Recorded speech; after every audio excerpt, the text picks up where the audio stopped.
ইতিহাসের পাতায় আরও একবার প্রত্যেকে স্বাগত জানাই। ইতিমধ্যে আপনারা প্রত্যেকেই জেনে গিয়েছেন যে 2016 সালে এসএসসির মাধ্যমে যে এসএলএসটি নিয়োগ প্রক্রিয়া হয়েছিল 9, 10, 11, 12 গ্রুপ সি গ্রুপ ডি সম্পূর্ণ নিয়োগ প্রক্রিয়ায় কিন্তু বাতিল বলে ঘোষিত হয়েছে ক্যালকাটা হাইকোর্টের তরফ থেকে দুর্নীতির কারণে। এবং এই দুর্নীতির বিরুদ্ধে যারা লড়াই করছিলেন তারা দীর্ঘদিন পর একটা নির্ণায়ক জাজমেন্ট পেলেন তাদের সপক্ষে। তাদের নিশ্চয়ই আগামী দিনে সুবিচার হবে তাদের প্রতি, এবং যারা বঞ্চিত ছিলেন, যোগ্য প্রার্থী ছিলেন, তারা চাকরি পাবেন। কিন্তু এর বাইরেও একটা সেকশন রয়ে গেছে যাদের কথা আমি বলার জন্য এখানে এসেছি।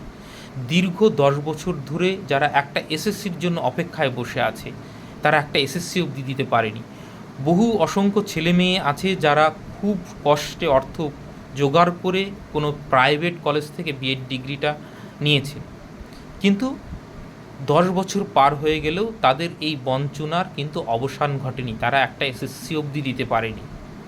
তাদের বঞ্চনাটা কে দেখবে? রাষ্ট্র কোন দিন তাদের দিকে তাকাবে? এবং এদের প্রতি কবে ন্যায় বিচার হবে যারা এতদিন ধরে বঞ্চিত হয়ে আসে, একটা এসএসসির জন্য অপেক্ষায় বসে আছেন? তার থেকেও বড় কথা, প্রান্তিক এলাকার যে সমস্ত স্কুলগুলো শিক্ষকের অভাবে বন্ধ হয়ে যাচ্ছে, এবং ওই প্রান্তিক এলাকার স্কুলে যাওয়া শিশুদের যে শিক্ষার অধিকার থেকে বঞ্চিত হচ্ছে, তাদের প্রতি রাষ্ট্র কবে ন্যায় বিচার করবে? কারণ সেই প্রান্তিক এলাকার মা বাবার ক্ষমতা নেই যে বেশি টাকা দিয়ে কোনো প্রাইভেট স্কুলে তাদের ছেলে মেয়েদেরকে পড়ানো।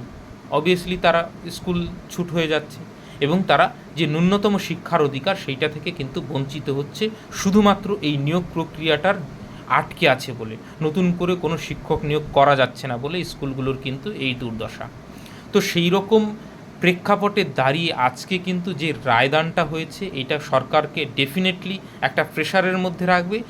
এই আবহে, এই প্রেক্ষাপটেই কিন্তু যারা নিউ এসএলএসটি ক্যান্ডিডেট রয়েছে তাদের অবশ্যই এই আন্দোলনকে আরও জোরালো করা উচিত যে নিউ এসএলএসটির জন্য, এবং যারা আন্দোলন করছে দীর্ঘদিন ধরে নিউ এসএলএসটির নোটিফিকেশনের জন্য, তাদের সঙ্গ দেওয়া উচিত। এটাই কিন্তু সঠিক সময়।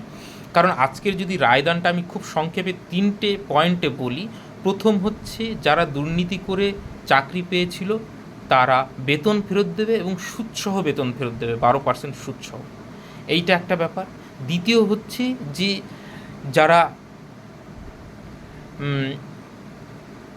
জেনুইন ক্যান্ডিডেট, সেইটা কিন্তু নির্ণয় করা যাচ্ছে না যে কতজন জেনুইন ক্যান্ডিডেট, এবং সেই কারণেই কিন্তু মহামান্য হাইকোর্ট সম্পূর্ণ নিয়োগ প্রক্রিয়াটাকে বাতিল বলে ঘোষণা করেছে। মূল কারণটা হচ্ছে এটাই যে এসএসসি কিন্তু নির্দিষ্ট করে বলতে পারেনি এতগুলো ক্যান্ডিডেট জেনুইন, এতগুলো ক্যান্ডিডেট অবৈধভাবে পেয়েছে। সেই জন্যই কিন্তু পুরো নিয়োগ প্রক্রিয়াটা বাতিল হয়েছে। এবং 3 নম্বর হচ্ছে যে সিবিআই যে নাইসার অফিস থেকে যে হার্ড ডিস্ক উদ্ধার করেছে, এবং 30 লক্ষ ছেলে মেয়ে যারা পরীক্ষা দিয়েছিল 16 সালে, তাদেরকে আবার পুনর্মূল্যায়ন করে নতুন করে প্যানেল বের করে তাদেরকে চাকরি দানের ব্যবস্থা করতে হবে। তাহলে বোঝা গেল এখানে কিন্তু নতুন ক্যান্ডিডেটদের কোনো অপশন নেই। নতুন ক্যান্ডিডেটদের ঢোকার কিন্তু এই নিয়োগ প্রক্রিয়ায় কোনো সুযোগ নেই। যারা 2016 সালে ফর্ম ফিল আপ করেছিল এবং যারা বঞ্চিত হয়েছিল, তারাই কিন্তু একমাত্র এই নিয়োগ প্রক্রিয়ায় অংশগ্রহণ করতে পারবে। এবং 24,000 সামথিং সিট ছিল, 25,000 সামথিং নিয়োগ করা হয়েছে। এই যে বাড়তি নিয়োগটা করা হয়েছে, তো সেইগুলো তো বাতিল হচ্ছেই। যারা দুর্নীতি করে পেয়েছিল, প্রায় 17 রকমের দুর্নীতি ধরা পড়েছে। এই সম্পূর্ণ দুর্নীতিগ্রস্ত যারা শিক্ষক, তাদেরকে কিন্তু বাতিল বলে ঘোষণা করা হয়েছে। এবং যারা হয়তো এই পরবর্তীকালে পুনর্মূল্যায়নের ক্ষেত্রে মেরিট লিস্টে আসবে, প্যানেলে আসবে, তারাই কিন্তু আবার নতুন করে চাকরি পাবে। অতএব নতুন যারা ক্যান্ডিডেট, একদম ফ্রেশ ক্যান্ডিডেট, তাদের কিন্তু এইখানে কিন্তু কোনো সুযোগ নেই। অতএব এই প্রক্রিয়াটাও কিন্তু দীর্ঘদিন চলবে, নিশ্চয়ই হাইকোর্ট থেকে আবার সুপ্রিম কোর্টে যাবে। তো সেক্ষেত্রে কিন্তু এটাও কিন্তু একটা দীর্ঘমেয়াদী প্রসেস। তো এই প্রক্রিয়াটা সম্পন্ন হওয়ার পর নতুন এসএলএসটি আসবে, এই আশাটা করা একটা বোকামো হবে। তো সেই জন্য এই 25,000-এর নিয়োগ আলাদাভাবে হতে থাক, তারপরেও তো প্রচুর সংখ্যক ভ্যাকান্সি হয়েছে।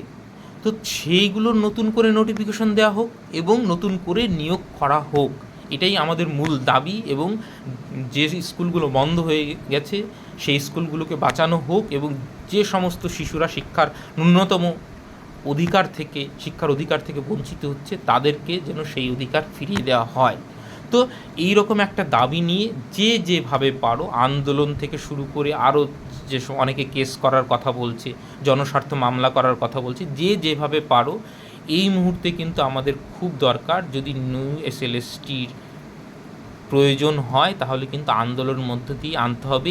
এই প্রক্রিয়াটা শেষ হবে, তারপরে নতুন এসএলএসটি হবে, এই আশাটা করতে গেলে কিন্তু অনেকটা দেরি হয়ে যাবে, কারণ এই প্রসেসটা কিন্তু আরও চলতে থাকবে।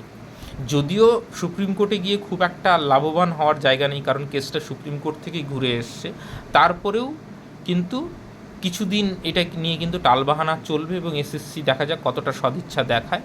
কিন্তু আমাদের মূল দাবি হচ্ছে এই প্রক্রিয়াটা আলাদাভাবে চলতে থাকুক, পাশাপাশি নতুন করে আবার যেন নিয়োগ বিজ্ঞপ্তি দেওয়া হয়, এটাই আমাদের মূল দাবি। এবং এই দাবিকে সামনে রেখেই সরকারকে এই মুহূর্তে যে কোনো প্রকারে যেভাবেই হোক নোটিফিকেশন দিতে বাধ্য করতে হবে। আর তার জন্য আন্দোলন এবং লাগাতার আন্দোলন কিন্তু একমাত্র পথ। সেই সঙ্গে যদি কেউ কেস করতে চায় বা কোনো গ্রাউন্ড থাকে তাহলে নিশ্চয়ই তারা চেষ্টা করছে অনেকে, তো সেক্ষেত্রে তাদের সঙ্গে অনেকে সাথ দিতে পারো এবং অবশ্যই আন্দোলনে যারা যেভাবে পারো, জেলা থেকে হোক, কলকাতায় এসে হোক, নিশ্চয়ই যে যেভাবে পারবে সে সেইভাবে কিন্তু হেল্প করবে। কিন্তু এই আন্দোলন, এই আওয়াজটাকে কিন্তু এই মুহূর্তে একটু তুলে ধরা উচিত যে দীর্ঘদিন এই বিএড ক্যান্ডিডেটরাও কিন্তু বঞ্চিত, তাদের দিকেও কিন্তু অন্যায় হচ্ছে এবং তার সুবিচার কিন্তু রাষ্ট্রকে করতেই হবে। সকলকে অসংখ্য ধন্যবাদ।